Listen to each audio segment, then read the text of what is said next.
Good morning and welcome to the 12th ASM General Assembly. The Annual General Assembly is held to deliberate on chosen science, technology and innovation issues of interest to the country. Each issue discussed not only generates constructive discussion, but also gives rise to new ideas for eventual submission to the government. As such, today's General Assembly is themed Hydrogen Economy, What is the Way Forward for Malaysia? Ladies and gentlemen, without further ado, allow me to invite Yang Berbahagia, Profesor Dato' Dr. Asma Ismail, to deliver her welcoming remarks. Terima kasih pengacara majlis, distinguished fellows and associates, our panelists, ladies and gentlemen. It's indeed a great honor and pleasure for me to welcome all of you to the 12th General Assembly of the Academy of Sciences Malaysia.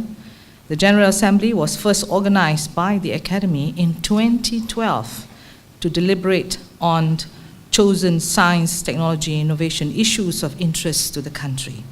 It is an effort in line with the Academy's aspiration to be the nation's thought leader, and we use this as a platform for not only generating beneficial discourse among fellows, but also escalating new ideas while engaging the relevant stakeholders and the public. So the topic for today is hydrogen economy, what is the way forward for Malaysia?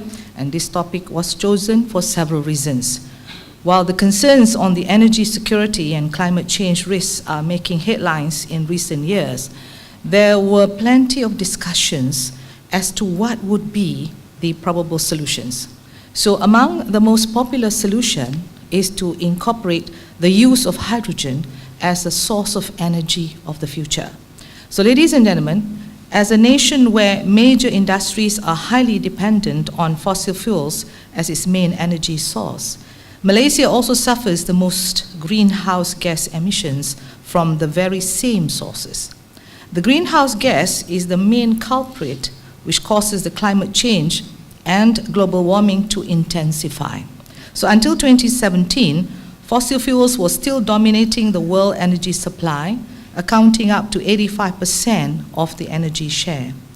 The growing demand and the needs to minimize the environmental impact have resulted in a rapid change on the global energy landscape.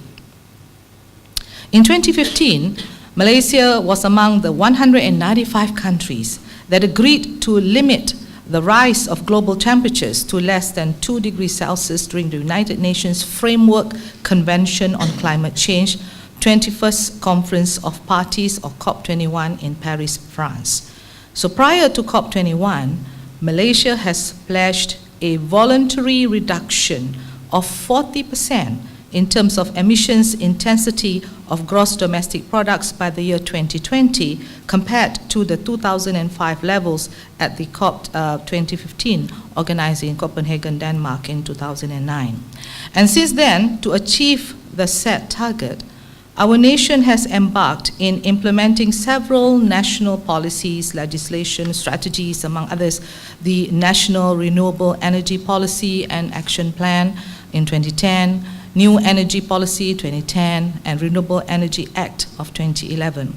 The use of renewable energy was endorsed by the government of Malaysia since 2000, when the 4-fuel diversification policy was revised into 5-fuel diversification policy, where renewable energy was then introduced as the 5th fuel in the energy supply mix after oil, natural gas, coal, and hydropower.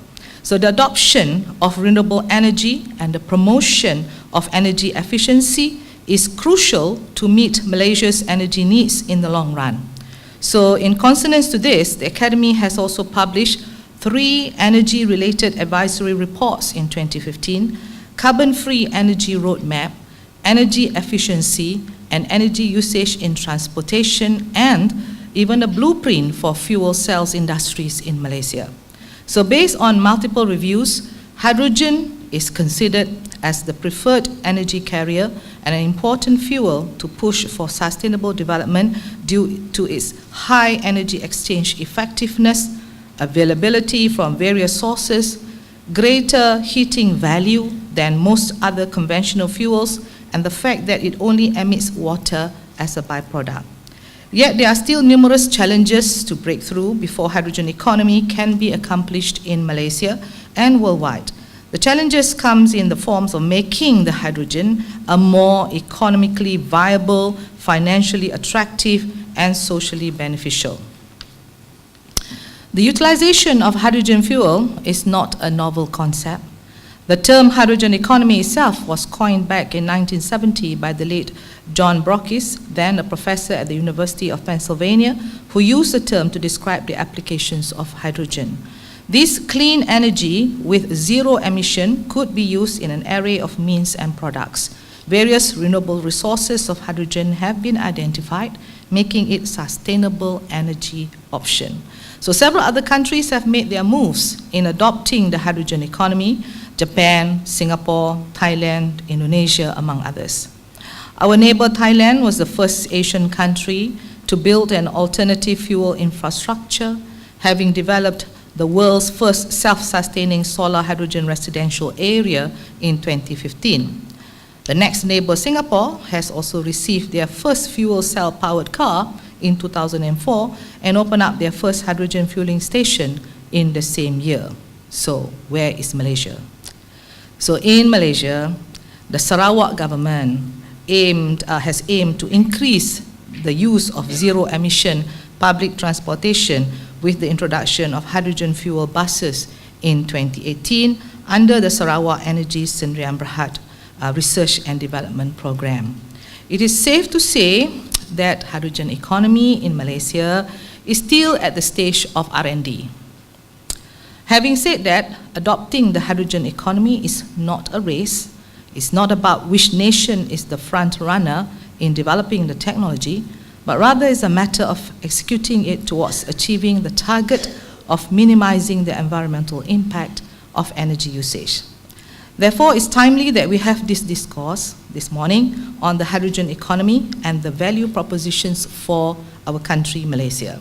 And I hope that the input gained from the discussions later will help in developing a position paper on the hydrogen economy opportunities, the implications, and the possible policy recommendation for consideration by the government. So indeed, this would further support the current efforts by the Malaysian government to enhance renewable energy contribution to its energy mix. Therefore, I would like to take this opportunity to thank our moderator, our panelists, and our audience for participating in this session, and I look forward, and I think all of us look forward to an engaging and fruitful discussion. Thank you very much. Assalamualaikum warahmatullahi wabarakatuh.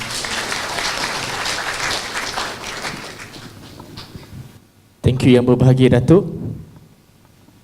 Ladies and gentlemen, we will now commence the discourse on hydrogen economy. What is the way forward for Malaysia? This session will be moderated by Professor Datuk Insinyur Dr. Wan Ramli Wan Daud. He is an engineer by profession and was a founding director and current principal research fellow at Fuel Cell Institute, Universiti Kebangsaan Malaysia. He is a fellow of ASM and a recipient of Merdeka Award for his outstanding scholarly research and development in advancing the technology of fuel cells and hydrogen energy in Malaysia and the region. Please welcome to the stage Professor Datuk Insinyur Dr. Wan Ramli Wan Daud to moderate the session and later to introduce the distinguished panelists. Prof. Datuk Wan, the floor is yours.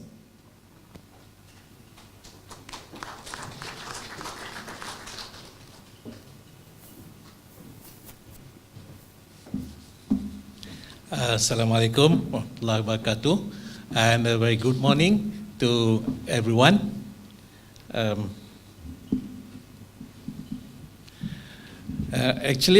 actually surprised that I was supposed to moderate this forum, but ASM had identified me as the moderator, so I will try to do my best.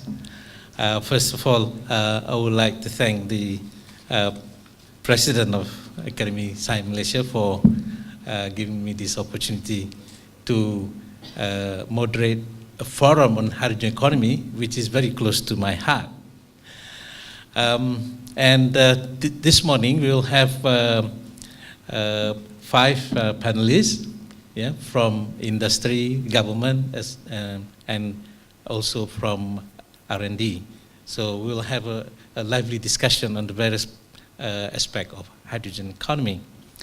But before we start, I suppose, I would like to invite the panelists to come to the stage. Okay, they want to see my presentation that will set the tone of the discussion.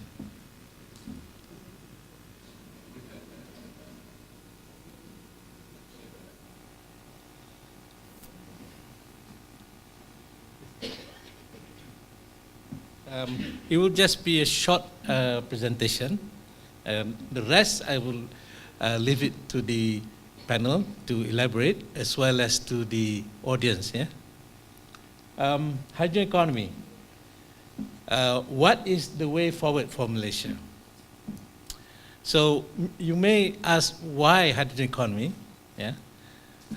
It was hydrogen energy, and then it became hydrogen economy because people like the word economy. Now you can know about circular economy as well. So hydrogen economy is another form of the circular economy, which I will show later on.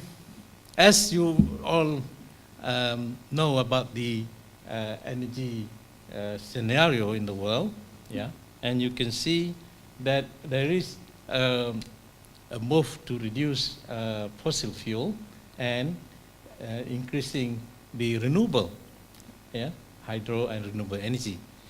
And the world energy supply is about 571.4 hectajoule, yeah, and the consumption is about 392. There is a surplus, we say, yeah, and about 80 to 90% are from fossil fuel, yeah. So, and if you look at the greenhouse gas emission, yeah, it was increasing. In fact, the latest report by IPCC says that we have only 12 years left, yeah, from disaster. So, 12 years. So it's quite close, yeah. So we need to start changing our policies, yeah, for more renewable and more hydrogen in the energy mix. And you can see that at the COP21 Paris Agreement, yeah, all the countries that are part of this COP21 has agreed, yeah, to strengthen global response to keep temperature rise below 2 degrees C and pursue effort to limit temperature rise to 1.5 degrees C. Of course, there was some controversy whether it is 1.5 or 2. Yeah, most countries that are going to be affected most by climate change, like island nations, yeah, wanted it to be 1.5, so that if 2 degrees C, then most of their coastline will be underwater, right? But that controversy is still going on with the recent COP. And as a response to this, I think most countries diversify their fuel resources, yeah, more renewable energy like biomass, biofuel, and so on. And of course, alternative energy like nuclear and hydrogen energy, right? Malaysia has chosen a lot of solar energy, yeah, and biomass, a little bit of biofuel. And a few years ago, we wanted to do nuclear, but the present government have just said that they are not going to go the nuclear way. And we are going to suggest to them that hydrogen is the way to go, right? And also, most countries develop their green technology, yeah, including low or zero emission clean energy technology like bioenergy and so on. Yeah? And this is analytical generation capacity from renewable energy. And you can see from around 2002, you have an increase in the amount of renewable energy being generated in the world, but it's still quite small, yeah, compared to the fossil fuel being used. But it's something that is encouraging, and Malaysia is also going this way, increasing the renewable energy part of the energy mix. Now, I'm just going to show you the evolution of the energy policy in Malaysia. Of course, in the 70s, the first one would be the Petroleum Development Act, 1974, which also the date when Petronas was formed. And then we have a national petroleum policy in 1975, and also a national depletion policy as well. This is after first the embargo and then the Iran-Iraq war, which raised the price of oil, sharply, in the in the early 80s, right? And then, of course, the price went down again. And then, in 1981, Malaysia implemented the 4-fuel diversification policy. This is for electricity generation. So you have petroleum, natural gas, coal, and hydro. And in 2001, we have the 5th fuel policy. Don't ask me why fuel, right? The 5th fuel policy is renewable energy. This is the balance of the electricity generation people, right? So, and of course, kickstart the use of renewable energy, SREP, which is a small renewable energy program, initiated to fulfill the 5th energy fuel policy, 5th fuel policy.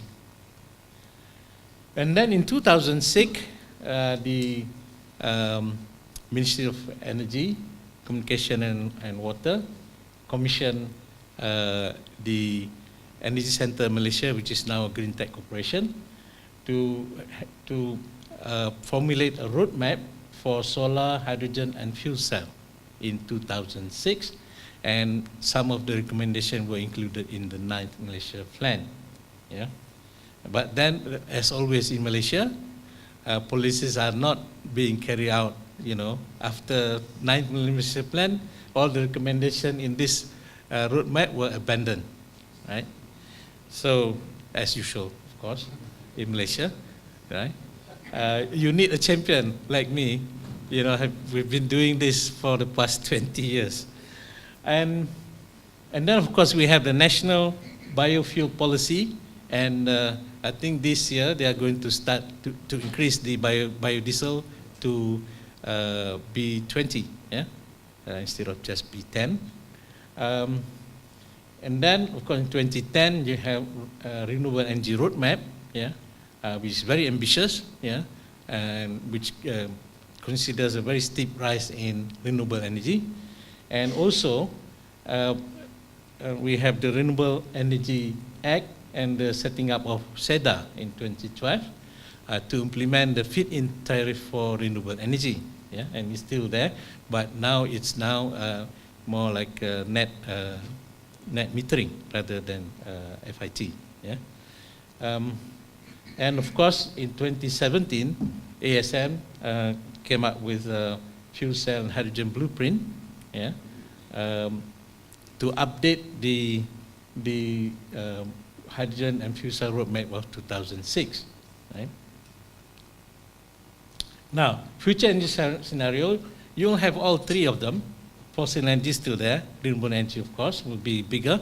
And of course, we have alternative energy. Renewable would include all this, but I forgot to put OTEC here. But I will put it later on. Sorry, Project Dato' Jafar. But it will be in the next few. I forgot this one. Right? Anyway, part of this will be the ocean thermal energy. And then, of course, alternative energy is nuclear and hydrogen. And of course, fossil energy is the highest CO2 emission. Biofuel, fuel and product crops food crops conflict. And then, of course, all this renewable energy, solar, wind, and wave, as well as ocean thermal energy, would have several of these disadvantage. Nuclear, of course, if you use conventional technology, you have radiation risk as well as proliferation risk, yeah, to make bombs and so on. But hydrogen is high efficiency and zero emission, yeah, but it's costly, but high cost, yeah. Nuclear, public opinion, the current government is not willing to put their head on the line for nuclear energy, yeah. The minister had already said that Malaysia won't go nuclear. And of course, renewable, problem of variability, still some are quite high cost. And for biofuel, you have limited land, right? You can't have, oil palm planted all over Malaysia, yeah? Then we won't be able to sell palm oil to Europe, yeah, anymore than we can now. And of course, fossil energy, there will be, other than climate change, you have fuel depletion as well. What is hydrogen economy? So it's like a circular economy.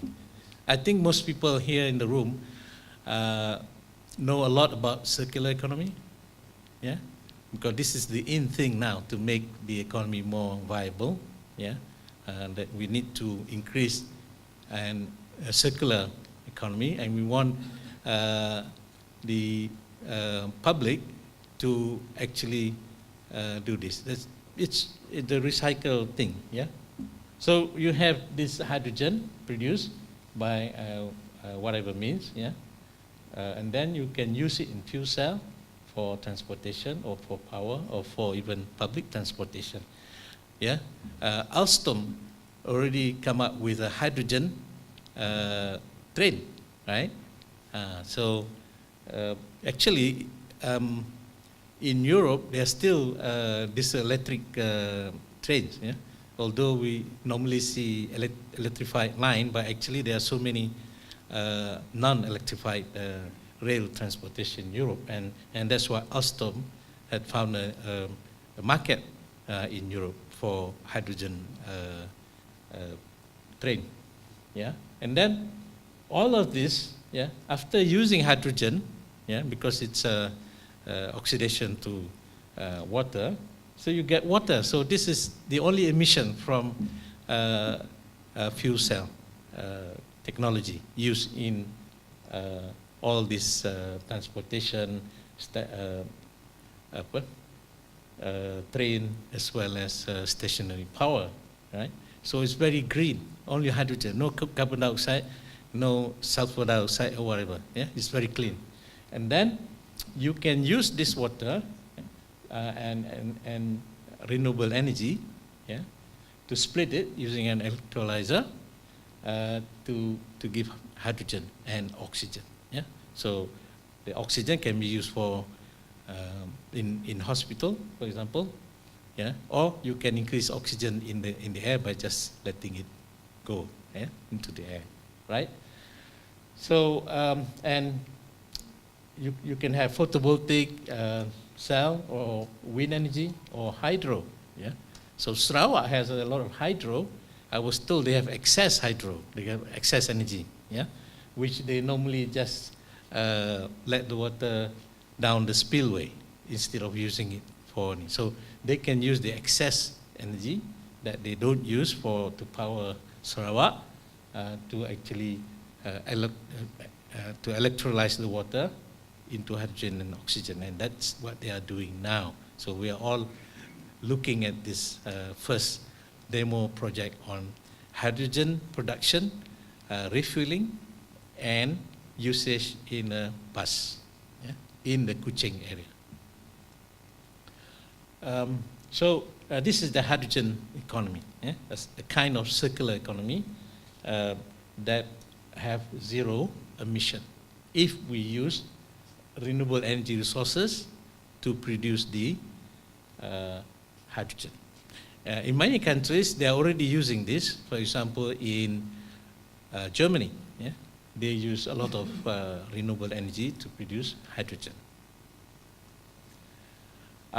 In 2006, we have a hydrogen roadmap for Malaysia, yeah, and of course, the first years from 2006 is only looking at feasibility studies, yeah, and then of course some R&D, and we have actually wanted the hydrogen production, yeah, and scale up back in 2008, right?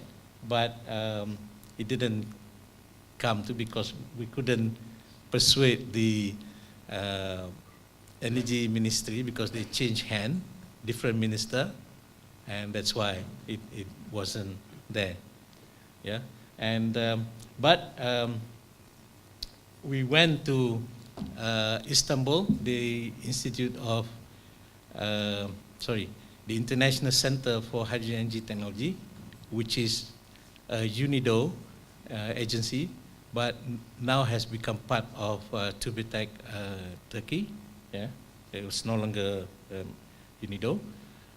We proposed this hydrogen refueling and demo project for hydrogen highway.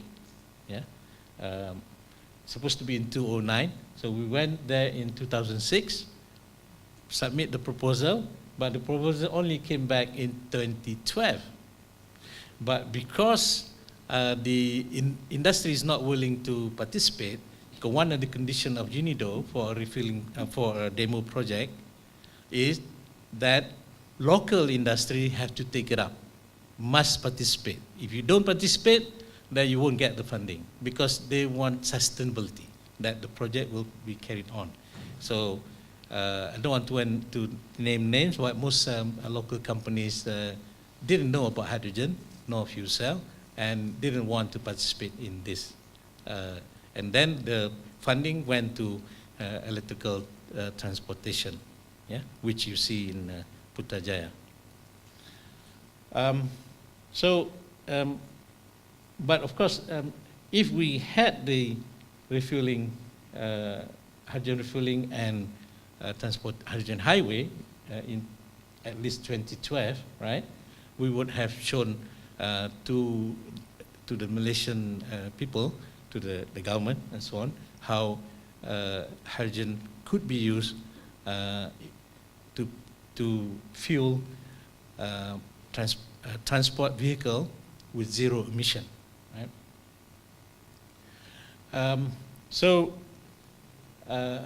That is the hydrogen. In tandem to that, we also have the fuel cell, yeah.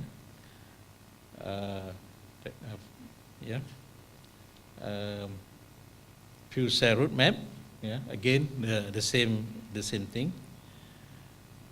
Now, at present, you actually can produce hydrogen, yeah, using conventional energy, yeah, fossil fuel like natural gas, yeah, methanol, brown coal, even hydrogen off gases from refineries and petrochemical plant, yeah, because they produce a lot of hydrogen and they are not going to use all of it because some of them are off spec, right? And so you can convert that into hydrogen. For example, natural gas and methanol, for example, you can have steam reforming. Brown coal, you can gasify and then steam reforming again, or by pyrolysis and steam reforming. And from hydrogen off gases, you just need hydrogen purification. That's what Lindy is an expert on, yeah? Get the gas companies, yeah? And from there, you can then produce hydrogen by compression and storage, and then you can use it in low carbon, as a low carbon clean energy, yeah? Because the emission is zero, but there will be some carbon being emitted in the production process. So, but it's lower because it uses hydrogen to power You can even power portable, using portable fuel cell, stationary fuel cell, even part of the smart grid and distributed power, as well as for refueling station for zero emission transportation. But in the future, we would like to have sustainable hydrogen from renewable, right?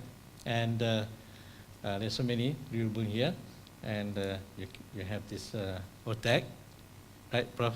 Bakar is there. It's there, but I just forgot the other one. Yeah. All right. So you have biomass, which Malaysia is have a lot of it. Yeah. And I'm involved in trying to set up a software that will interact with the database that we already have, so that anyone who wants to do business in biomass, to use the biomass for whatever purpose, they can use that software to find the best source of biomass or some intermediate product for them to make the product. So that's work with University of Bath, yeah? And also with UPM and UTP. So you can convert them again for biomass, gasification, pyrolysis, yeah? And then for renewable energy, yeah, it's electrolysis, yeah, water electrolysis. And of course, this photoelectrochemical cell is the, shall I say, holy grail of hydrogen energy, where in one small device, yeah, you can produce hydrogen directly with solar energy, yeah, in one piece, yeah. All the others here, you need the electrolyzer, right? So there'll be some energy losses there. But this technology, if we can make it commercial, yeah, everyone is racing to make it commercial, and still not commercial. It's very hard to do, right? And we are doing it, yeah. This will be the future technology for renewable. But the rest will still be there because we still have a lot of renewable, yeah. So so we get zero emission, clean energy, yeah. So it's zero emission because the process of producing it is also has zero emission, yeah. There is no other emission, and then, of course, in 2017, the ASM commissioned the fuel cell blueprint report. So we have short-term, medium-term, and long-term. So it's an update to the hydrogen roadmap, hydrogen and fuel cell roadmap of 2006. Yeah, in the short term, 2020. Yeah, we need to have more public awareness. Yeah, we need to do more of this seminar and forum. Yeah, to engage with stakeholders as well as the public. Yeah, to get them to buy in on hydrogen energy, because all the efforts that we have done in the past from 2006 to 2020 didn't really make a dent in the public opinion. Yeah, whenever I talk about hydrogen energy, someone will come up and say, "Dato, it's dangerous, it's explosive. I mean, yeah, there'll be explosion and fire." Yeah, but actually, I can tell you, as a risk assessment, quantitative risk assessment expert in the oil and gas, hydrogen is much safer than your liquid petroleum gas, your the gas in your kitchen, right? That's more dangerous because when it comes out, yeah, it's heavy, it's cold, and it will stick around on the ground, and the gas can find an ignition source almost immediately. Yeah, whereas hydrogen is very light. Once it comes out, it will just go up immediately, very light compared to air, and also it's always stored in compression, yeah, up to 320 megapascal, and therefore 320 megapascal, which is when it comes out, if there is a leak, then it will just shoot up, and just if there is a fire, the jet fire will not touch the car. Yeah. So anyway, and then of course we need to come up with policies and guidelines to support the new and novel fuel cell application, and of course codes and standard for hydrogen safety. Yeah. Just to tell you, we have actually formed the Malaysian Association of Hydrogen Energy, MAHE. I'm the first president. I'm still the president in the last general election, last month. Yeah.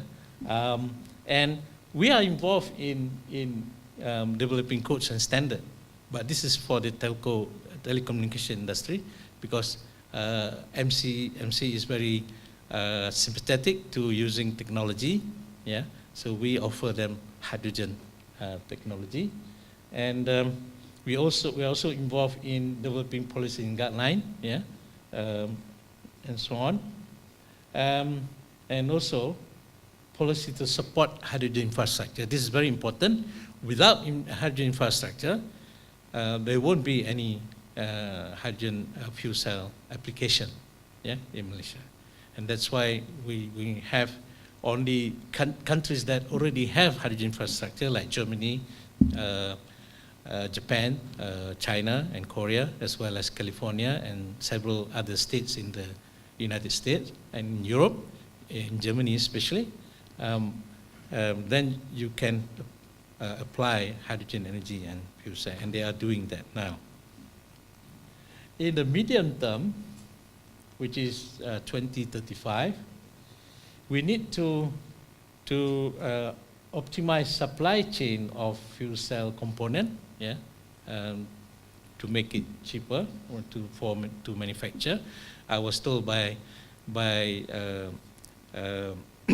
Dr. Muhammad Abdullah that the South government is thinking of bringing to manufacture fuel cell component in Malaysia. So that would be the first initiative, and I hope it will be successful. Yeah, so it would, but you have to improve supply chain of fuel cell component. Maybe you manufacture some here and also import others from other parts of the world, and then also to start thinking about convenient market entry fuel cell application. Yeah, like for example, for direct methanol fuel cell, you can use it as a charger to your phone and laptop, for example. Yeah, that is an entry market, right? Or you could do like Panasonic and Toshiba in Japan, where they have small natural gas reformers plus storage and fuel cell for home application. The fuel cell is only 1.5 kilowatt because Japanese homes are quite small, right? And they have net metering as well, so you can sell the excess energy to the grid, right? And they make use of the natural gas reticulation all over Japan. Yeah. So, and of course, fuel cell cost reduction by mass production. People always ask me, fuel cell is so costly, it's not viable. Well, just like any other manufactured product, you can reduce the cost by volume. So if you do by mass production, and if you create the market, you know, and solve the supply chain problem, and of course you need the people to manage it. Some of them are at Fuel Cell Institute, you know, you can come and recruit them. And of course you can reduce the cost by mass production. And of course we need to get investment, yeah, in hydrogen infrastructure. You need to get the players to come in and to chip in to invest in the hydrogen infrastructure. In the long term, in 2050, we need to have a secure stakeholder commitment, yeah, to continue. National priority for hydrogen infrastructure. Yeah. And proven track record in hydrogen industry, strong regional hydrogen player, yeah, for example Petronas, yeah, And of course, by then we should already have hydrogen fuel cell transportation, yeah, buses and trains and cars, as well as zero emission smart city. Yeah, there was some proposal for a smart city, but hasn't taken off very well. So thank you very much. But just to a question, yeah, could Malaysia be a producer of hydrogen? Yeah, we have a lot of brown coal, right, in Sarawak, hydropower in Sarawak also, but there are some in Malaysia, in the peninsula, natural gas again in Sarawak, and probably in Sabah as well, and then renewable, yeah, renewable, including ocean thermal, which Prof. Datuk Bakar will talk about later on, and the technology is already there for conversion to hydrogen, yeah, and all you need to do is to compress and liquefy, yeah, to minus 235 degrees C, atmospheric pressure, transport it by ship, right, and send it to hydrogen terminal in the importing country. And the first country to import hydrogen right now is Japan. Yeah? Shell is planning to do it by using brown coal from Victoria, Australia, liquefy, compress and liquefy, and then transport to Kobe. Kobe will be the first hydrogen terminal, hydrogen terminal in Japan. So thank you very much. So I've set the tone of the discussion. So I now invite all the panelists, yeah, yang berbahagia Professor Engineer, Datuk Engineer Dr. Abu Bakar Jaafar, to come up to the.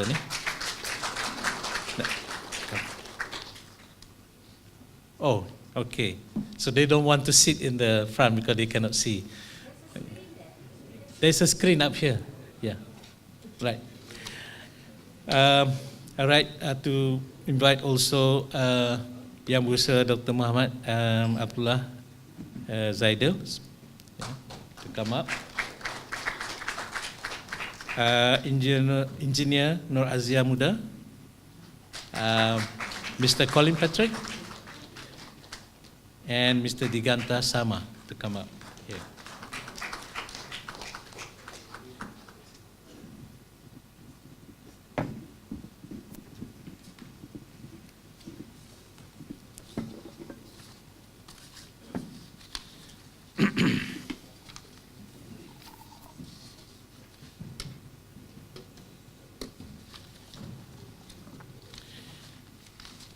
I will introduce them and also to also tell you what they're going to talk about. Yeah. So today we have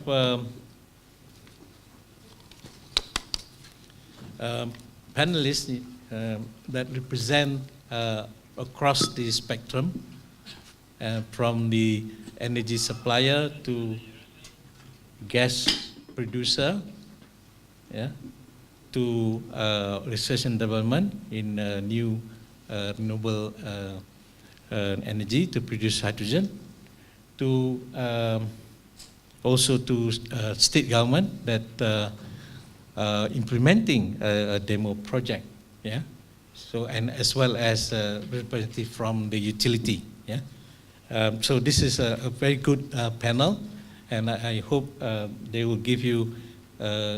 So everyone is allowed about 7 minutes of presentation to present their take on hydrogen economy, and then we will, after everyone has finished, yeah, we will then take question and answer. Yeah, it's easier that way because you will get a more rounded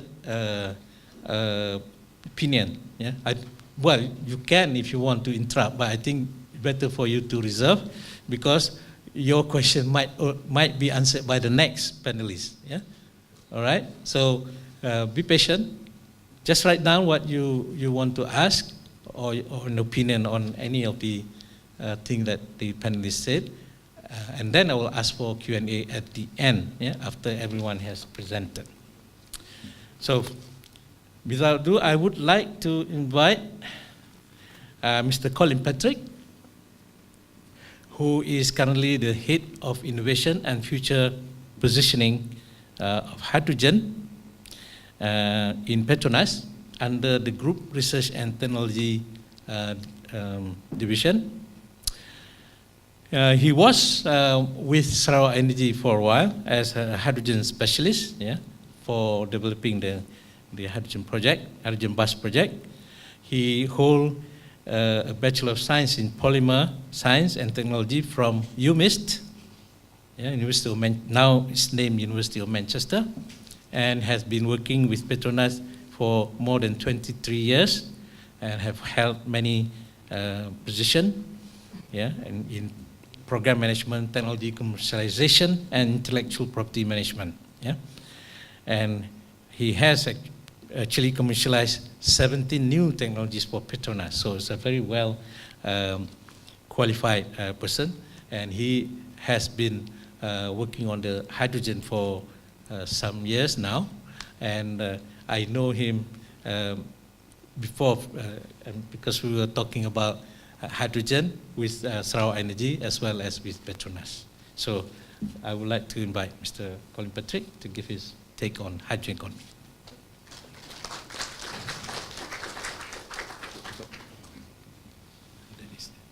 The clicker.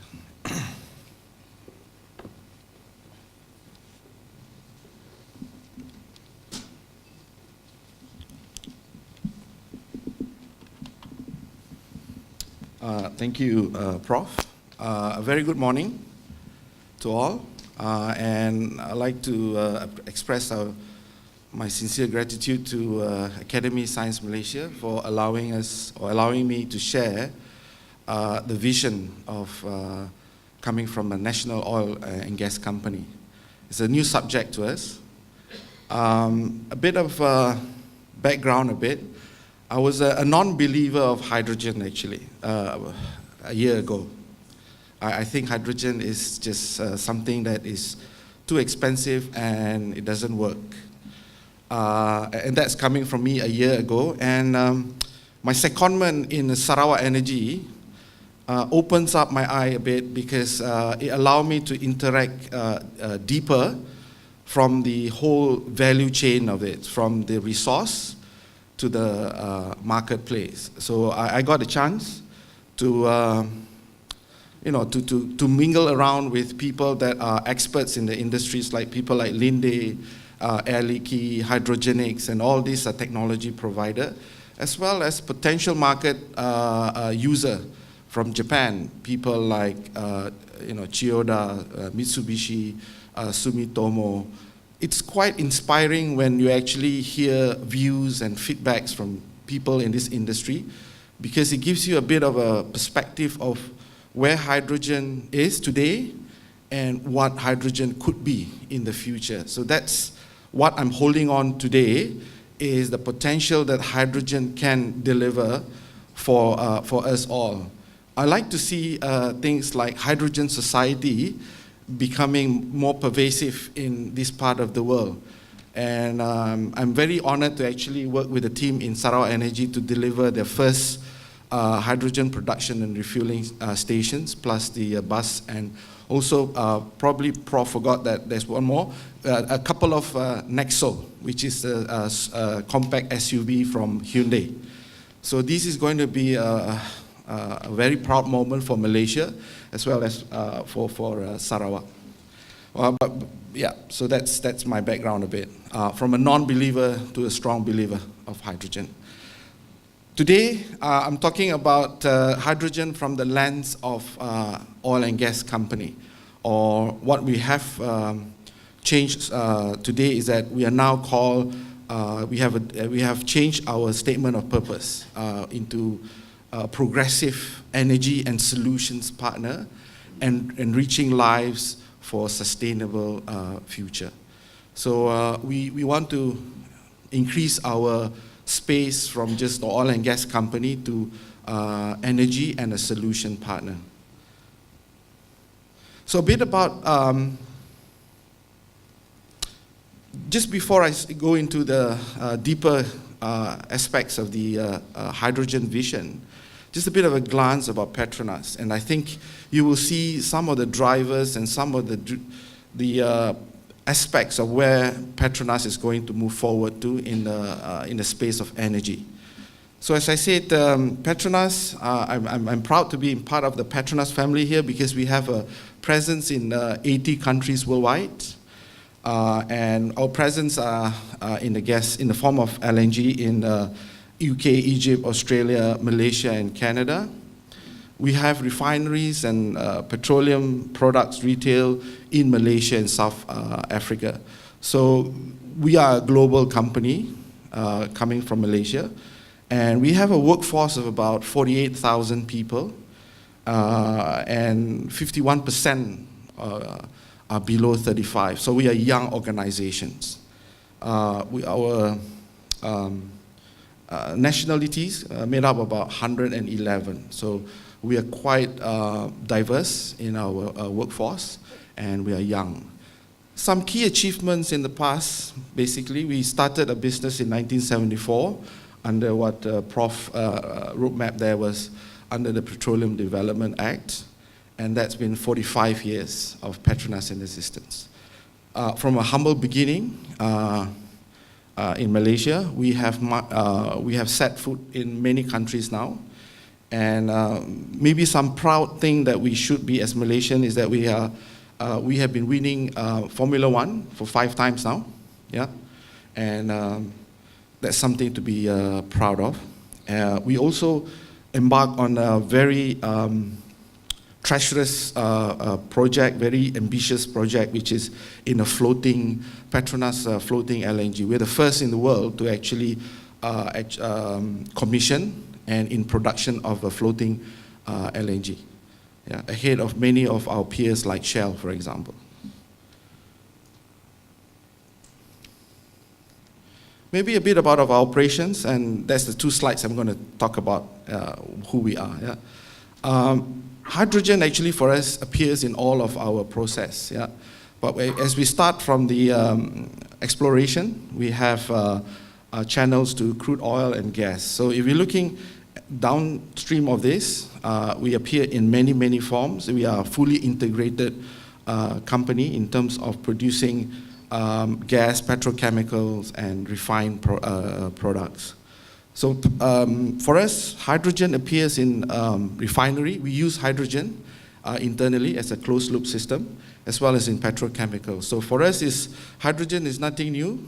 It is in our system, but it is used as a closed process for us.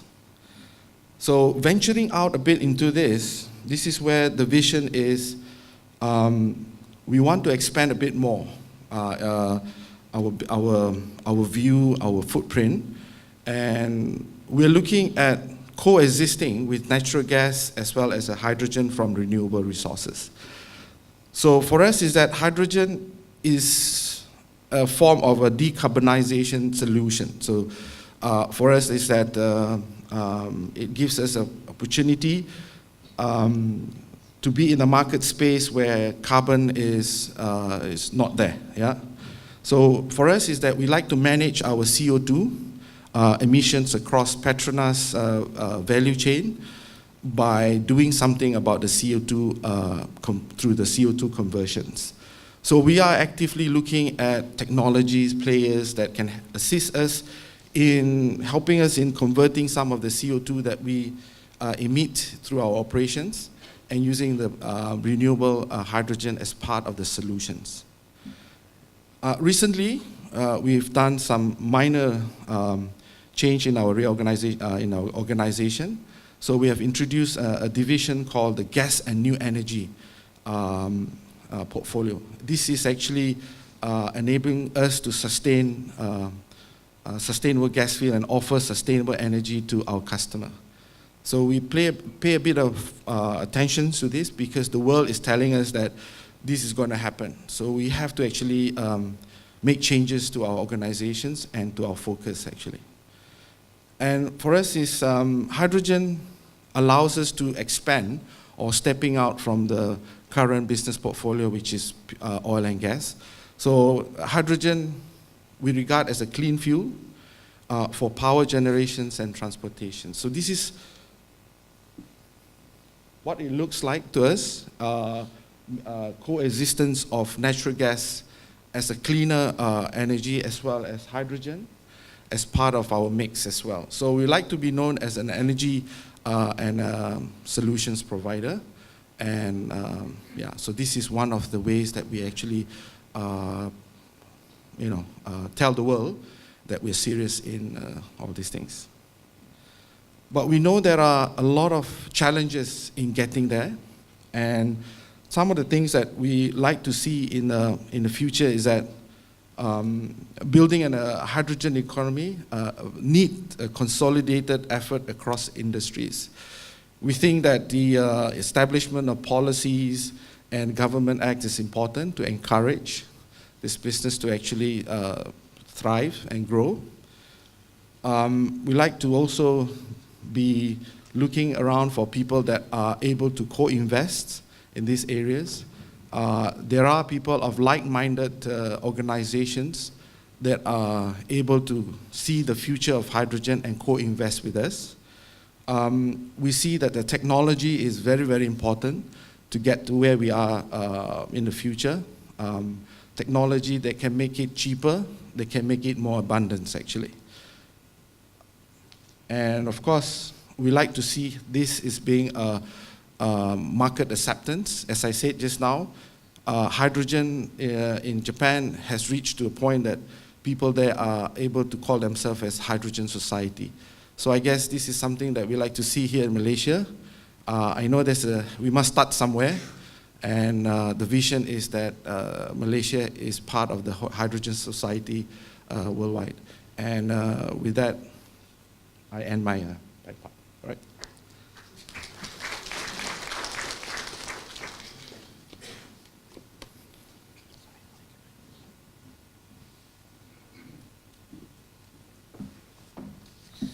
Thank you very much, Mr. Colin Patrick, for sharing the Petronas vision on hydrogen. And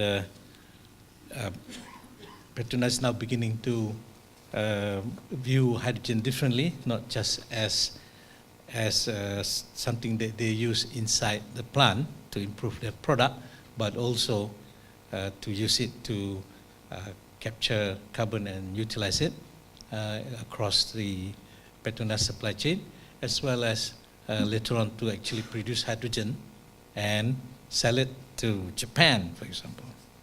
Let's hope that would happen. And then later on, of course, will be the main player for hydrogen supply in Malaysia. The next panelist is from the utility, yeah, TNB Research, yeah, Engineer Nur Azia Muda, yeah.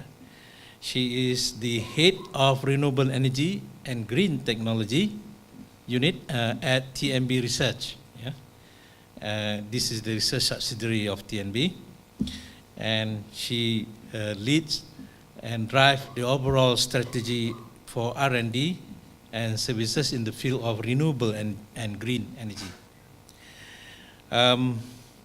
She holds a Bachelor of Engineering in Chemical Process Engineering with Fuel Technology at University of Sheffield, UK, and a Masters of Science in Chemical Process Engineering at University Putra, Malaysia. And she has worked with TNB in the TNB Research, yeah, and they have developed low carbon power generation, yeah, including renewable energy, which include floating solar, biogas, biomass project, and also in carbon capture and utilization, and also some other future renewable energy technology.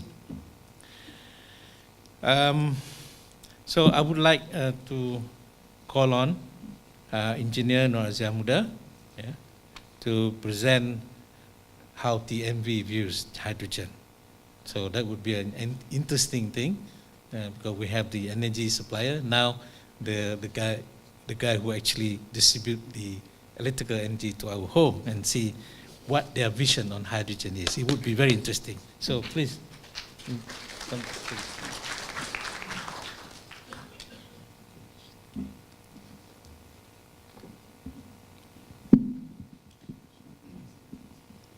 Assalamualaikum and a very good morning, everyone.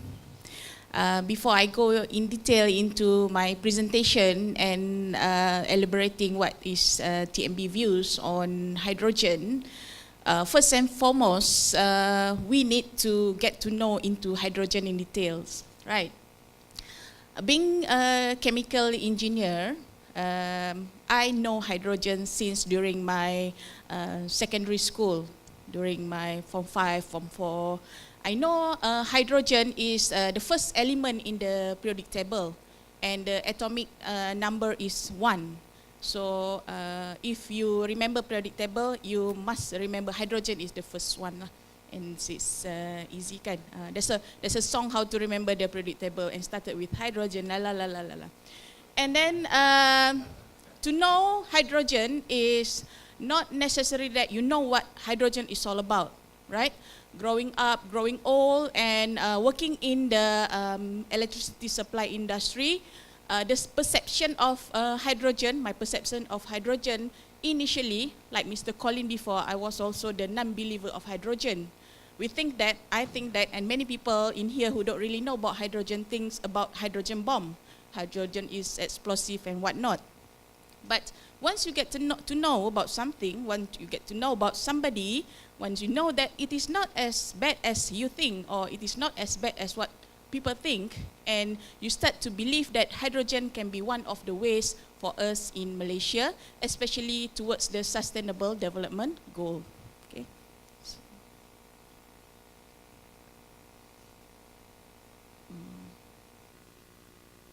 Right.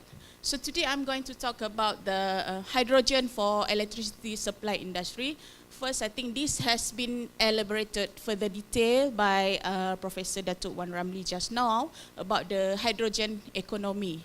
So there are three basic steps in hydrogen economy. It started with the generation of hydrogen, where you can get brown hydrogen or green hydrogen. I think you know in detail. Datuk Wan already explained about what is brown and what is green hydrogen before. The second one is on the hydrogen distribution and storage, which I don't want to go into detail. I think Petronas, Linde, and later on we'll talk about this in detail. And last but not least is the application of hydrogen, the downstream of hydrogen, what we are going to do with the hydrogen. I think this is where TMB can play a bit more role in here. The first one of the application of hydrogen is for the transportation industry, hydrogen for mobility. Maybe this has been taken up by Sarawak Energy for the hydrogen bus, hydrogen cars, and towards the hydrogen MRT, if I'm not mistaken. The second one is for industrial. Petronas and other chemical industries have gone into this for ammonia synthesis and whatnot. And last but not least is hydrogen for power, which is close to TMB heart, where we can either produce portable or stationary power. I will go into detail the role of hydrogen for the electricity supply industry after this.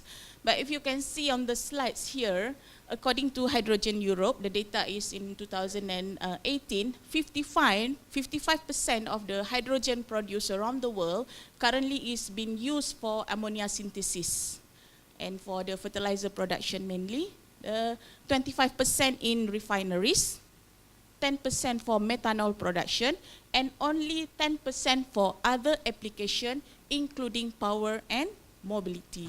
So very small percentage in there. So what is hydrogen role in the electricity supply industry? I've categorized into three. They have three major roles of hydrogen in the electricity supply industry. The first one is hydrogen for energy storage. As you know, we are going for the renewables, and the target given by our ministry by 2025, 25% of our electricity will be powered up by renewables. Renewable energy, solar, wind, biomass, biogas it will not become complete or doable without the energy storage, because the source of solar energy, for example, in Malaysia, which is we have abundance of solar, it is intermittent. So we need to have the energy storage to complete this renewable energy target. So with the inherent potential of hydrogen as a good energy carrier, because the energy density is high, hydrogen weight is only, the atomic number is only 1, hydrogen can help as the enabler to buffer to increase the system resilience. You can see here that this is the size and discharge duration of the selected technology of energy storage. I think you are very well aware of the battery system, where the electric car now they are using the lithium-ion batteries. You can see that the size capacity, it is only to about 100 megawatt. But the size and the weight and the cost is this so high, and then the discharge rate is rather low. It is only between days and seconds. But look at the hydrogen. Hydrogen is as good as the pump hydro system, where the storage capacity can goes up to gigawatt scale, and the discharge rate can goes up to months. So if Sarawak Energy later on, they're going to implement the hydrogen economy, and they have a lot of hydrogen, they can be used for energy storage.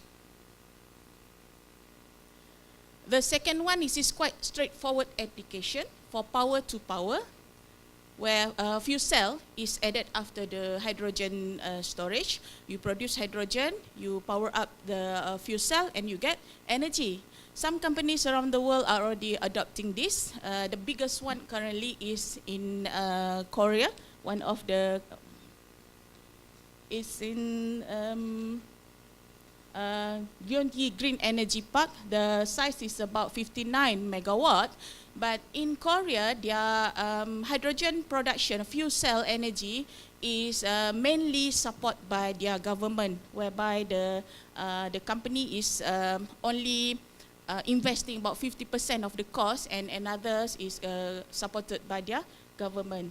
So for power generation, for power-to-power application of fuel cell, it can either be stationary or portable.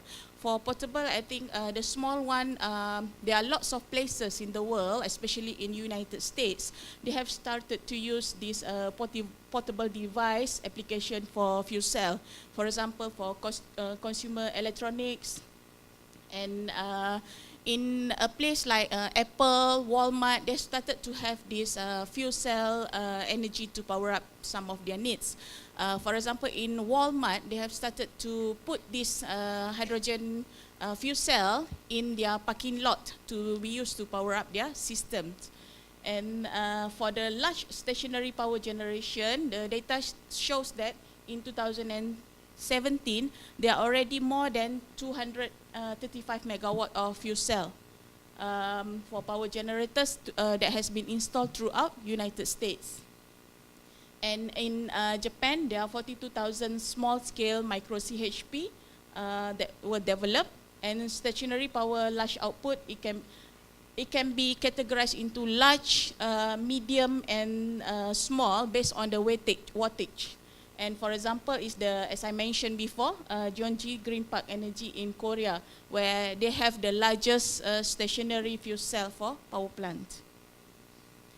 And last but not least, the role of hydrogen in the electricity supply industry, which the projects that TMB research is currently embarked on, is on the Decarbonisation Pathway. This is one of the circular economy concept as also shown by Datuk Professor Wan just now, whereby carbon capture and utilization through hydrogenation pathway. TMB, we are generating power mainly from coal and gas, where we are emitting CO2.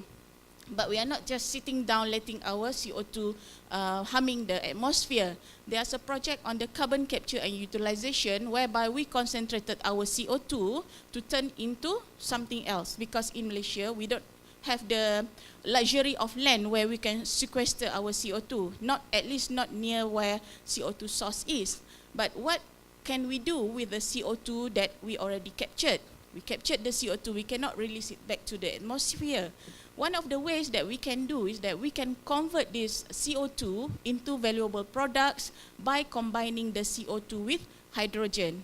So we can see here that hydrogen is very important for the electricity supply industry, especially like for Malaysia right now, we are still using fossil fuel as one of our main source of electricity due to its cost and the energy security.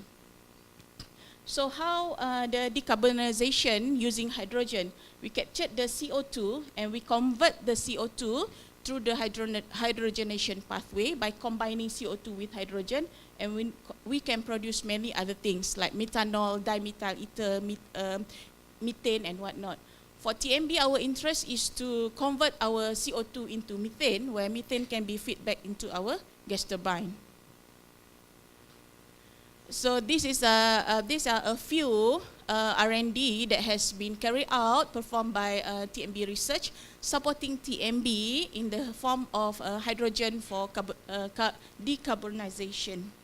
We started in 2004, whereby when we're forming the technology, TMB Technology Roadmap 1, or we call it TRM3, we have identified hydrogen as the hydrogen energy as the enablers for under proactive environmental management, whereby in here renewables will be coupled with hydrogen energy as a long-term strategy.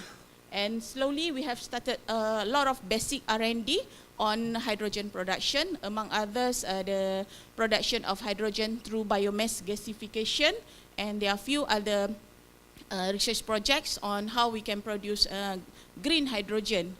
And since 2016, we have started to develop a pilot beyond R&D, as I mentioned before, the carbon capture and utilization through hydrogenation pathway, whereby we also performing the technology benchmarking on how technologies, how countries around the world adopting this hydrogen economy, especially for the to be used for the power industry. And what's next is hydrogen application for energy storage, because energy storage is the talk of the day in the electricity supply industry currently. And the second one is the hydrogenation, hydrogen for portable power generation. This is mainly to support the rural electrification, where some states we don't have the grid connection, and we can and they have might be a hydropower or solar power that can be hybrid with hydrogen or fuel cell to power up their town or states. And what are the challenges of hydrogen for TMB or electricity supply industries? I've divided into three major issues here. The first one is the unattractive market of hydrogen, basically the economics part in here, whereby the production of hydrogen currently is still costly, and the energy loss is there.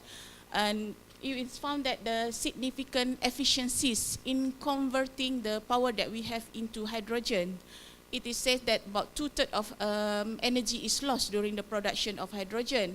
During the electrolysis, some energy is already lost, during the transportation, and during the conversion into fuel cell itself. So it is not economic. And there's no infrastructure yet in Malaysia for the hydrogen to be taken place as one of the serious technology for power generation.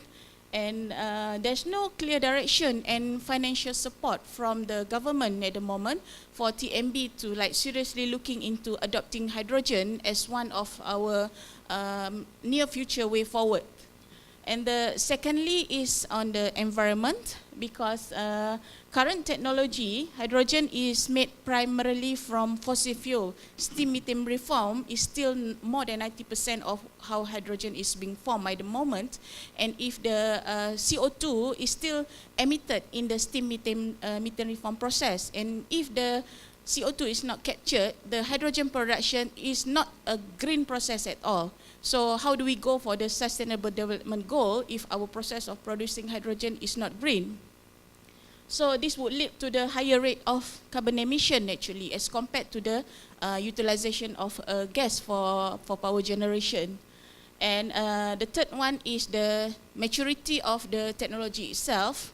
Among others, even though hydrogen has a higher density than the gasoline, there are a lot of uncertainties about this technology of hydrogen yet. That is why I think currently research and development on hydrogen technology has to be taken place, and the technology maturity has to be at the highest TRL level for the industry like TMB to take up the hydrogen as one of our route for us to pursue. Because TMB, as you know, it is a public listed company, and any investment will lead to tariff definition. So it is not as straightforward for us to adopt technology of hydrogen straight away before we are clear what is the challenges and how the challenges can be mitigated. So as of now, for TMB, the hydrogen, we are still looking into the R&D, and we work together with the technology developers and also learn from the experience, maybe from our friend from Sarawak Energies, and also venturing overseas to see how the other countries take up into this hydrogen, so that later on TMB can become a more intelligent buyer of the technology when the country is ready to go for hydrogen. So I think that's all my sharing for today.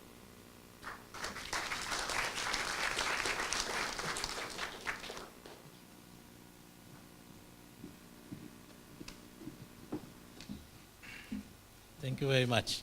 Now you see what hydrogen means to TNB, yeah?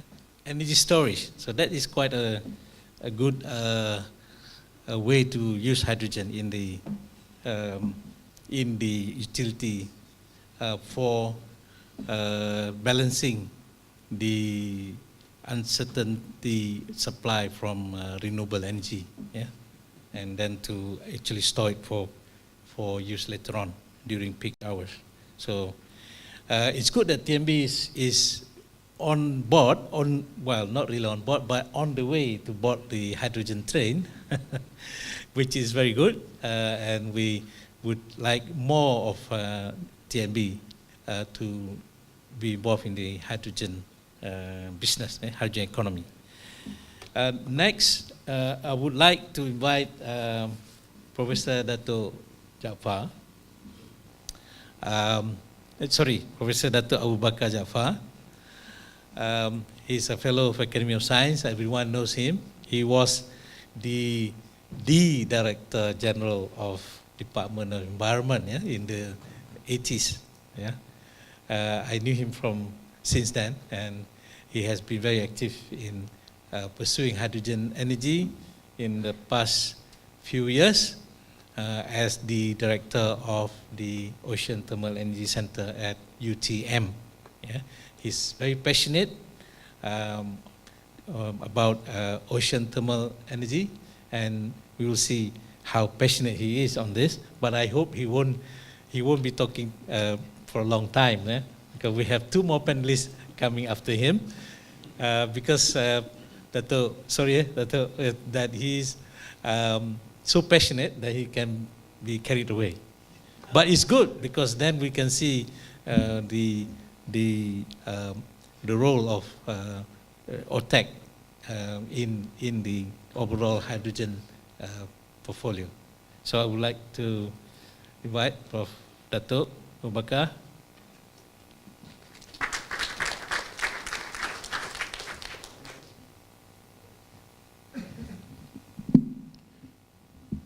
Terima kasih Dato' Ramli, distinguished fellows, associates, friends, ladies and gentlemen. Assalamualaikum and salam sejahtera and good morning. Thank you for having me on board.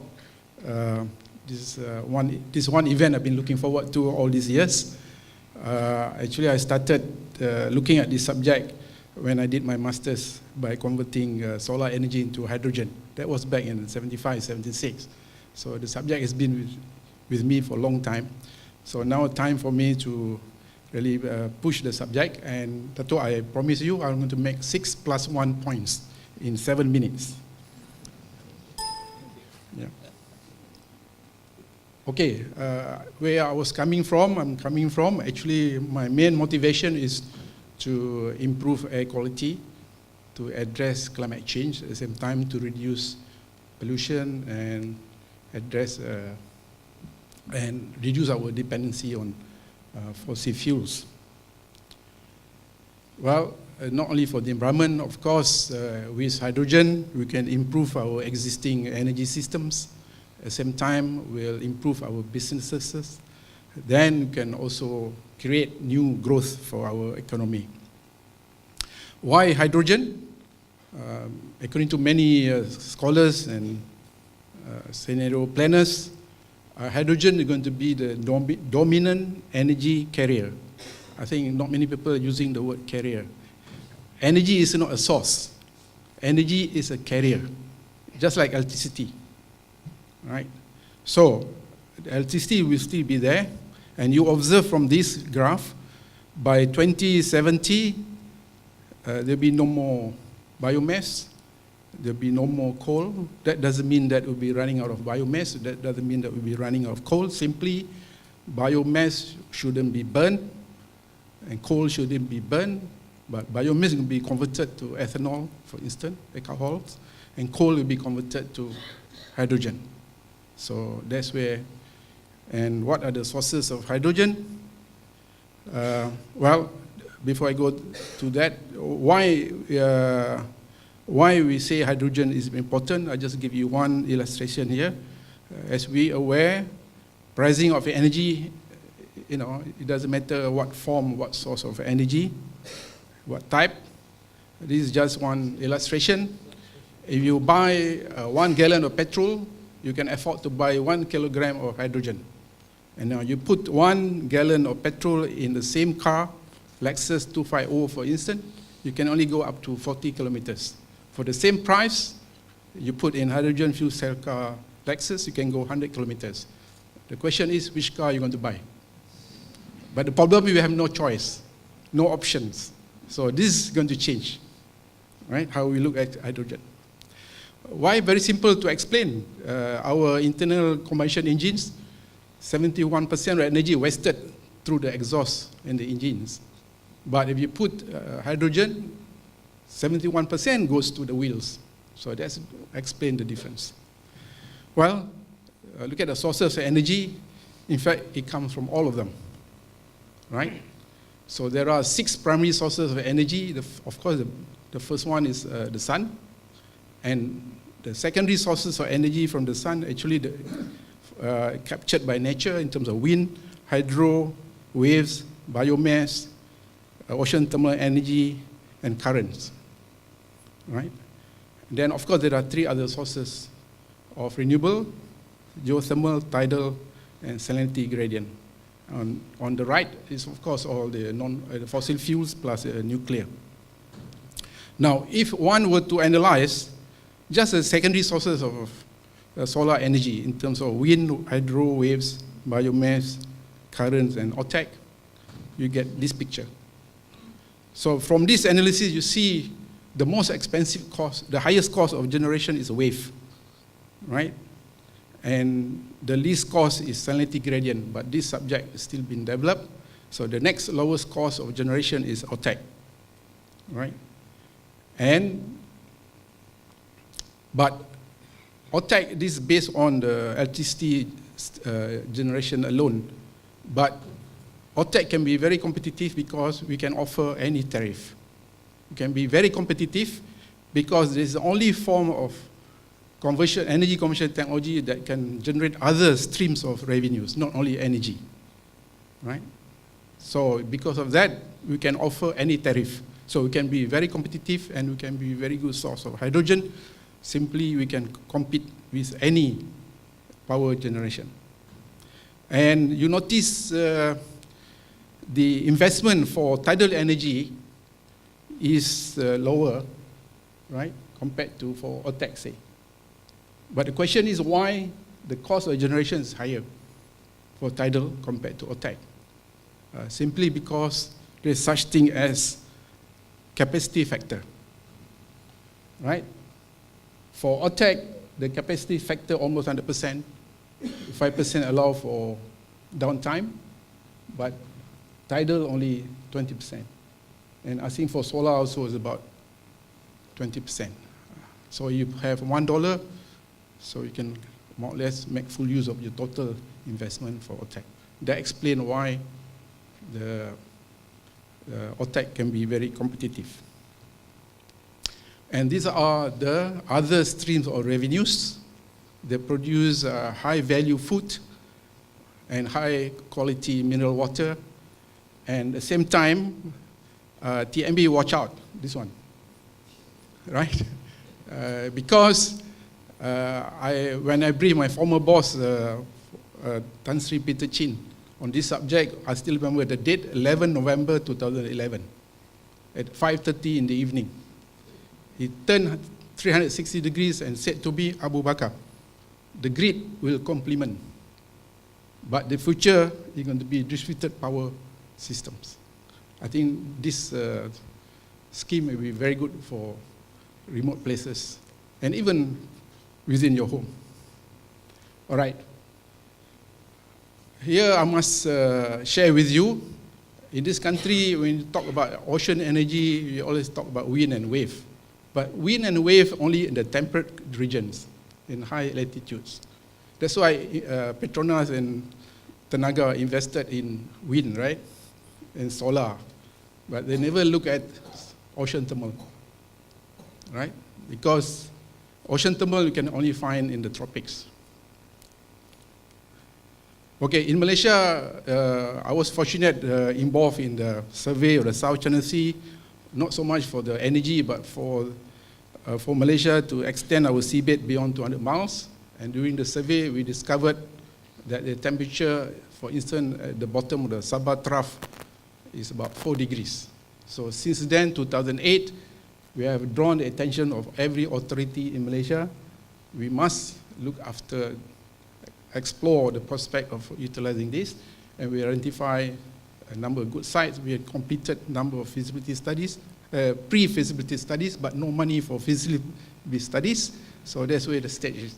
And nobody in town will give you money for feasibility studies, not even EPU, right? So that's something you can talk about. And the potential, can be as low as 26,000 megawatt. And when I was presenting this to the former DG of EPU, and she said, well, if you can generate 2,300 megawatt from OTEC, then that will match nuclear power. But of course now the powers program has been deferred. Right, then Academy Science did a conduct study, and one task force was established, headed by Professor Kamuzaman Sofian, and this is the outcome of the task force, but this is only for the electricity generation. So you notice 1/3, right, of the future energy will come in the form of OTEC hydrogen and fuel cells, 1/3. Okay, then to realize this potential, of course, in terms of looking at all the barriers, these are the barriers that we need to overcome: policy, regulatory, administrative, financial, very high upfront cost, economic, high capital demand, because OTEC, for instance, there's such thing as minimum scale of investment, and technical. Those of you who cannot get connected to the grid, I think hydrogen is going to be something that we need to promote in order to encourage more distributed systems. Well, these are my proposed measures, my last point, Dato'. In order to move forward for renewables in this country, there should be something like fair pricing of energy. At the moment, our energy price is distorted. So how could renewables compete with the non-renewables? Second, we must apply this polluters pay principle, perhaps through the introduction of national carbon trading. If this scheme may not work, then there's such thing as carbon tax. Maybe it is more popular. And with this tax, we can generate carbon to hydrogen fund. right? And this fund to be established and constituted by polluters and be used as much for the promotion, development, commercialization of hydrogen fuel production, storage, transport, logistics, and delivery to the end users. And I suppose many of us are researchers. One of the biggest problems in anything you need to commercialize, how to overcome the valley of death, right? So this fund is for us to come up from the valley of death, right? So I made a quick estimate. This is based on the old report. There are about, say, for energy alone, about 218 or 19 million tons of carbon.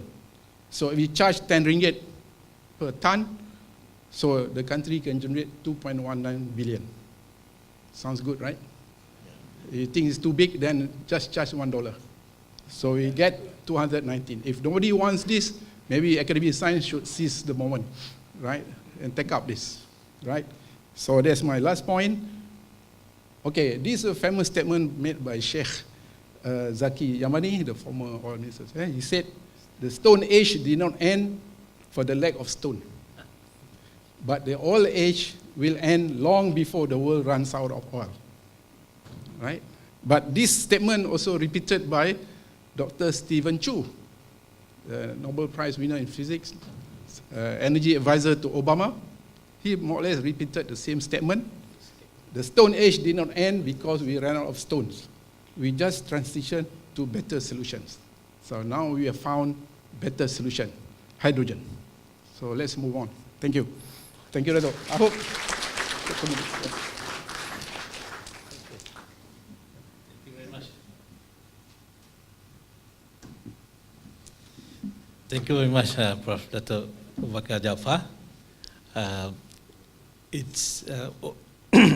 OTEC is not new, but it's quite promising, I think, if you have a difference in temperature in a ocean trench, yeah, and you can make use of the current, yeah, due to the difference in density, and it's good that we don't have so many stones. Anyway, the next speaker, yeah, is Dr. Sorry about that. Yeah. Dr. Muhammad Abdullah bin Zaidil. He's actually a lecturer at the Faculty of Economics and Business, University of Malaysia, Sarawak. He completed his PhD in finance from UNIMAS, yeah, and the prestigious Tuanku Abdul Rahman Foundation Scholarship, yeah. And he is also the Special Administrative Officer to the Right Honourable Chief Minister of Sarawak, Abang Jo, Abang Johari, responsible for Project Strategy and Coordination Unit. And he has been the driving force in the hydrogen economy initiative, like the hydrogen bus project in Kuching. Also was credited to have introduced the carbon credit as an alternative revenue stream initiative for Sarawak. Also in the establishment of Sarawak Petrochemical Oil and Gas, yeah, development program, and as well as development of urban public transportation in Sabah. So I think most of us would like to know what's going on in Sarawak, because this is the first demonstration project for hydrogen production, supply, refueling, yeah, and also application in zero emission transportation, which now in cars and possibly a bus. So he will enlighten us on this, and I hope we can learn a lot from this project that has been initiated by the Chief Minister of Sarawak. So please welcome Dr. Mohammed.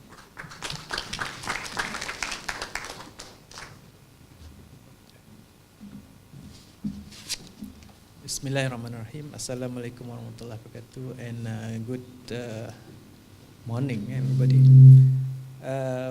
Foremost, I would like to thank Academy Science Malaysia for giving me and I hope the state the opportunity to share some of the new policy that being introduced by the Chief Minister of Sarawak in order to be in the forefront to develop the economy.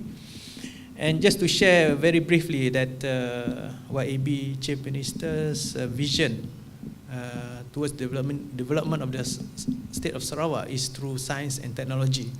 He believed in science and technology as a way forward in developing the economy which is currently based on traditional economy, which is very much depending on export of commodity and basic oil and gas. So moving forward, so he introduced digital economy, and one of it is hydrogen economy, which we're going to discuss this morning. As what Professor Dato' rightly correct, that I'm a social scientist. I'm not those like most of you here. So my background is finance, but I'm being given entrust by the Chief Minister to spearhead this initiative, which I'm going to share with you how it all started. It all started when he took over office in 2017 from the late Chief Minister Tok Nan, and he's commonly known as Abang Joe. So he started this in 2017 when he first visited Linde, and then the Kodia Island in Selanjutera, the first hydrogen powered train in the world. So he was visiting. On his return, he gave a grant of 10 million ringgit to SEB to start research, Hydrogen Research Council. So from that November 2017, a month later, he announced that Sarawak is going towards green urban transportation with the introduction of our proposed LRT and bus transportation. And he believed that for him to be able to get a buy-in from the public, which Professor did mention earlier, that the perception of hydrogen is such that it's hydrogen bomb. But to clear the perception, to get the buy-in of the public, to introduce this Sarawak Hydrogen Research Council, and also the introduction of urban public transportation as a means to prove to the public that hydrogen is safe. You know, as we were sitting here just now, we are sipping through H2O. You know, the water is H2O, hydrogen, 2 hydrogen, 1 oxygen, and we are putting it in our body every day. So that's how not so dangerous, I would say, hydrogen is. So, but to get the buy-in, so he introduced urban transportation in December policy in 2017. In 2018, okay, we have completed our urban transportation master plan, which includes hydrogen, LRT, and buses as part of the initiatives. And in August 2018, I think this is, yeah, August 2018, we have introduced, as I might be corrected by a professor this morning, it's not the first in South Asia, but because there was one refueling station in Singapore, so probably the one that we're having here, we're having in Kuching is the second in Southeast Asia, a refueling station for hydrogen, which is cost us about 15 million, which SEB have invested, and is already ready and about to be commissioned to be launched on 25th of May, this coming May. They'll be launching of the hydrogen refueling station together with the buses and the Hyundai Nexo. Yeah. So Hyundai Nexo is a SUV which we have ordered, and it's already there. It's already in Kuching, and the 3 hydrogen buses is already in Kuching. and just for the launching on the 25th of May. So you get a head start, the announcement. Okay, and then on 28 August 2018, there was a technology transfer whereby Linde have signed with SEB to undertake the project, and then followed a month later, signing ceremony by SEDC, buying over 3 hydrogen buses from Fuji. That's the only company that's willing to sell the hydrogen buses to us. We approached a few. We approached Toyota. Toyota is not ready to sell because they are doing it for their Japan Olympic. We approached Hyundai. Hyundai say they are not ready. And then we approached a European company, Volvo. They say they don't have in masses except in China. China going big into hydrogen, and recently the Premier have announced that they have decided to withdraw incentive for electric cars. So, and instead putting the incentive to hydrogen cars. So now the Chinese electric vehicle manufacturer is struggling. So they have to convert it from electric EVs to hydrogen. Okay, and on 8 December, Shell have signed an MOU with what they call Sarawak Energy in collaboration to develop hydrogen research into that. And 2nd April, which is this month, the Bintulu methanol project signed, and with EPC, with Samsung Engineering, and among the output of this project is hydrogen production from natural gas. And looking at June 2019, we should have, if you come to Kuching, you should be able to have a free ride on hydrogen buses. There are 3 of them.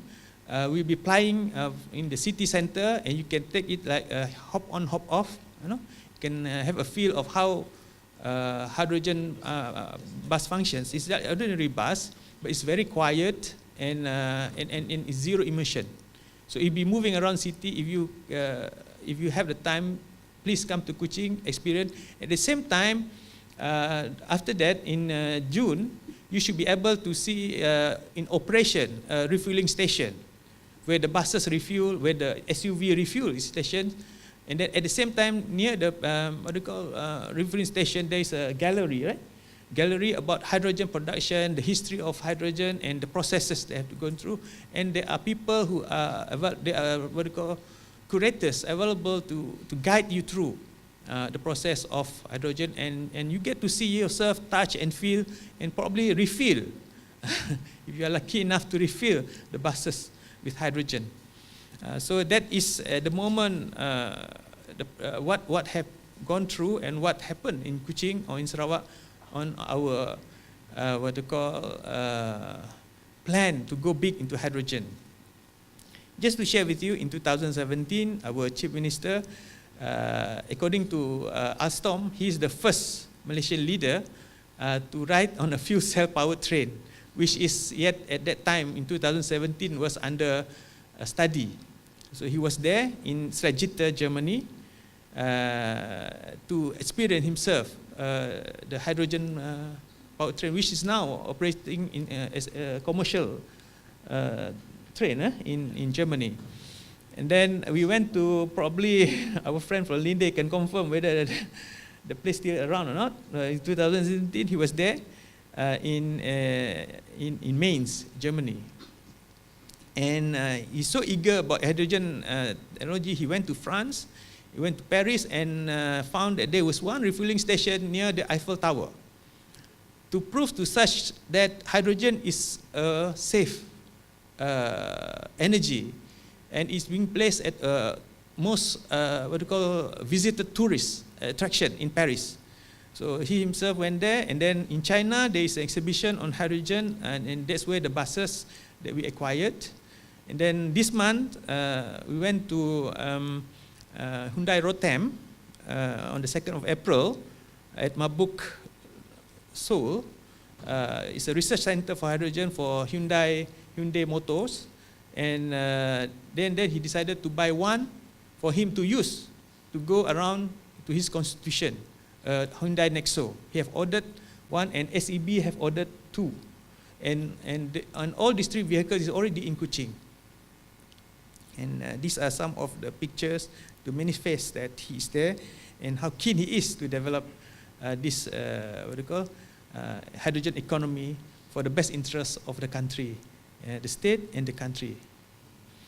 So this is the actual picture that you see, the actual refueling station that you can go and see for yourself next month in Kuching, and then you can ask a lot of questions with the engineers there, and they will be more than happy to guide you and to have you experience. So this is some of the pictures that on the hydrogen pilot station that the SAB have invested about 15 million ringgit.